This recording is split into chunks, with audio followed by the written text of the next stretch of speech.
মহান স্বাধীনতা ও জাতীয় দিবস উপলক্ষে বাংলাদেশ দূতাবাস মেক্সিকো সিটি কর্তৃক আয়োজিত আজকের এই অনুষ্ঠানে উপস্থিত মাননীয় রাষ্ট্রদূত, সুপ্রিয় সহকর্মীবৃন্দ ও মেক্সিকো প্রবাসী বাংলাদেশি ভাই বোনেরা সকলকে জানাচ্ছি আমার আন্তরিক শুভেচ্ছা ও সালাম। আজ 26শে মার্চ মহান স্বাধীনতা ও জাতীয় দিবস।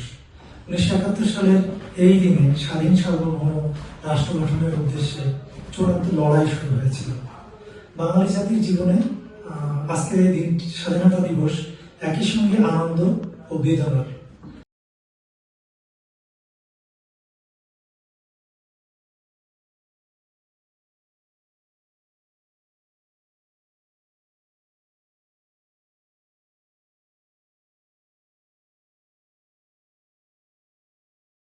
প্রকাশ করছি।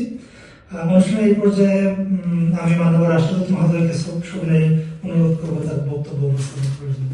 মাননীয় রাষ্ট্রদূত মহোদয়।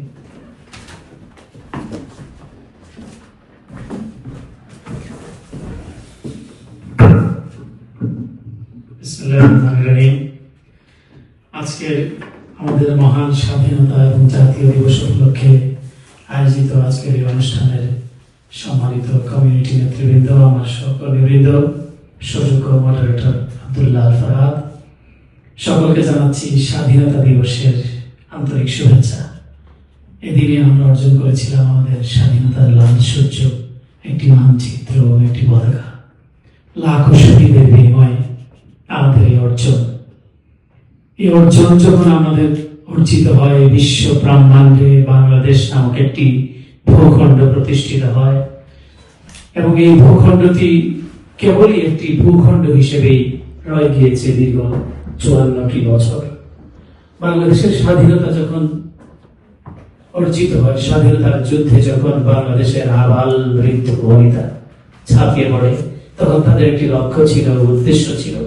সেটি ছিল একটি মানবিক, সাম্য এবং মর্যাদাপূর্ণ রাষ্ট্র হবে, সেখানে বৈষম্য থাকবে না। কিন্তু আমরা স্বাধীনতা অর্জনের পরপরই আমরা দেখলাম আমাদের নিজ দেশের নিজের ভাষাভাষী মানুষ, নিজে যিনি স্বাধীনতা আন্দোলনের রূপকার বলে দাবিদার, তার হাতেই বাংলাদেশের সকল অধিকার দমড়ে মুছে একাকার হয়ে গেল। বাংলাদেশের স্বাধীনতার স্বাদ সেখানেই নিষ্পেষিত হয়ে গেল এবং সেখানেই স্তব্ধ হলো যখন একদলীয় শাসন ব্যবস্থা বাকশাল বাংলাদেশে প্রতিষ্ঠিত হল। অনেকে বলেন যে স্বাধীনতা যুদ্ধের কাঠ ও পিভিসি ম্যাটেরিয়ালের সংমিশ্রণে তৈরি আধুনিক আরএফএল উডিডোর, কাঠের চেয়েও কঠোর। মুক্তিযুদ্ধের দাবিদার সোল এজেন্ট আওয়ামী লীগ, কিন্তু তাদের নেতাই যখন তিনি যুদ্ধের ঘোষণা দিলেন বলে তারা বলে, যখন তিনি স্বাধীনতা সংগ্রামের নেতৃত্ব দিচ্ছিলেন বলে তারা দাবি করে, তখন তিনি কিন্তু পাকিস্তানি শাসকদের কাছে ধরা দিলেন। আমি জানি না বিশ্বের কোথাও এরকম স্বাধীনতার ডাক আছে কিনা, যিনি স্বাধীনতা তো বটেই, কোন অধিকার প্রতিষ্ঠার ডাক দিয়ে কেউ নির্বিঘ্নে তার বাড়িতে ঘুমায়, তো তিনি সেখানে থাকলেন এবং পাকিস্তানের আতিথেয়তা গ্রহণ করলেন। কিন্তু বাংলাদেশের একজন মেজর তৎকালীন সেনাবাহিনীতে একটি ডিসিপ্লিনারি ফোর্সে কাজ করেন, সেখান থেকে তিনি একটি রেডিও স্টেশন দখল করে স্বাধীনতার ঘোষণা দিলেন। সেই ঘোষণাটি বাংলাদেশের 54,000 বর্গ কিলোমিটার এলাকা জুড়ে উল্কার মতো বিস্তৃত হলো, মানুষ ঝাঁপিয়ে পড়ল মুক্তির সংগ্রামে। যুদ্ধ শেষ হলো, মানুষ বাড়ি ফিরল, সেই সঙ্গে বাড়ি ফিরল যারা কলকাতায় বসে আরাম-আয়েশে জীবন উপভোগ করছিল। তারা আবার ফিরে নিজেদেরকে একজন মুক্তিযোদ্ধা সেজে সার্টিফিকেট নিয়ে নিল এবং এই সার্টিফিকেট ধারী, এই ফ্যাব্রিকেটেড ফলস সার্টিফিকেট ধারীরাই বাংলাদেশে চষে বেরিয়েছে এবং রাষ্ট্র ক্ষমতায় তারা আঁকড়ে থেকেছে, থাকবার চেষ্টা করেছে। ঠিক তেমনি আমরা দেখলাম 54 বছর পরে একই কিছুটা সংগতিপূর্ণ এই কারণে, যখন ছাত্ররা, বিশেষ করে দেশের যুবক শ্রেণী, ছাত্র সমাজরা যখন জেগে উঠেছে তাদের অধিকার প্রতিষ্ঠা করবার জন্য, তখন তাদেরকে যেরকম ইয়াহিয়া আইয়ুবরা নির্দেশ দিয়েছিল গুলি করবার জন্য, ঠিক সেরকমই এই দেশের তাজা প্রাণদেরকে গুলি করে তাদের বুককে ঝাঁঝরা করে দেওয়ার জন্য এই স্বৈরাচার, পতিত স্বৈরাচার নির্দেশ দিয়েছিল এবং অনেকে নির্দেশ মান্য করেছিল। প্রায় 3000-এরও বেশি ছাত্রকে জীবন দিতে হয়েছে স্বাধীন ভূখণ্ডের 54 বছর পরে একটি অধিকার প্রতিষ্ঠার জন্য। তো সেই এবং একইভাবে যখন গুলির নির্দেশ দিয়ে সে কিন্তু পালিয়ে চলে গেল, কিন্তু তার যারা সমর্থক, কিছুটা হলেও তার সমর্থক আছে, তাদেরকে ফেলে রেখে সে দিব্যি হেলিকপ্টারে চড়ে তার যেখানে সে আশ্রয় পাবে সেখানে চলে গেল এবং সেখানে গিয়েও কিন্তু সে বসে নাই।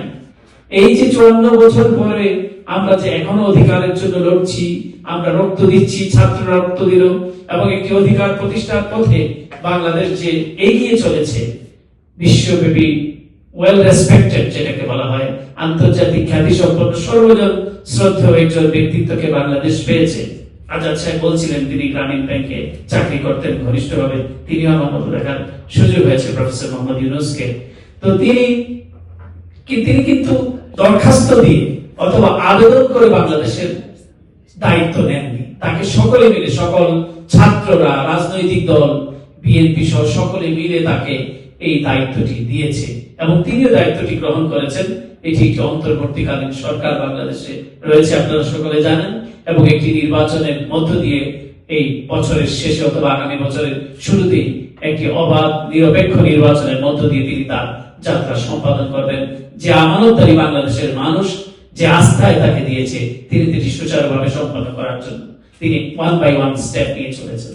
তো যেটি বলছিলাম, ওই যে পালিয়ে যাওয়া, একইভাবে তারা তাদের এই কিছু মানুষকে রেখে সে পালিয়ে গিয়ে ওখানে বসে সে উস্কানি দিচ্ছে। আগে যেরকম বলতো একটা লাশ ফেললে 10টা লাশ ফেলতে হবে, ঠিক সেইরকম আমি কনভারসেশন শুনছিলাম যে এই মহিলা বাংলাদেশের চিফ এক্সিকিউটিভের আসনে ছিল, এটা ভাবা যায়? দেশের প্রধানমন্ত্রীর আসনে ছিল, বলছে ওদেরকে ধরে ফেরত যেতে দিবি না, মেরে ফেল। এইগুলো হলো তার কনভারসেশন। এই যে মেরে ফেলা, দেখে নেওয়া, একটা লাশের মধ্যে 10টা লাশ, এইরকম একটা বিকৃত মস্তিষ্কের মানুষ দুর্ভাগ্য বাংলাদেশের, যে 15টি বছর দেশের রাষ্ট্রীয় শাসন ব্যবস্থায় ছিল।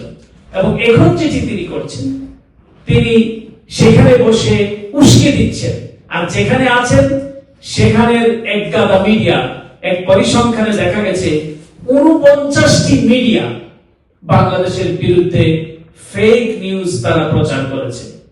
সাইফুল ইসলাম মারা গিয়েছে, আমাদের একজন আইনজীবী, অ্যাডভোকেট, এই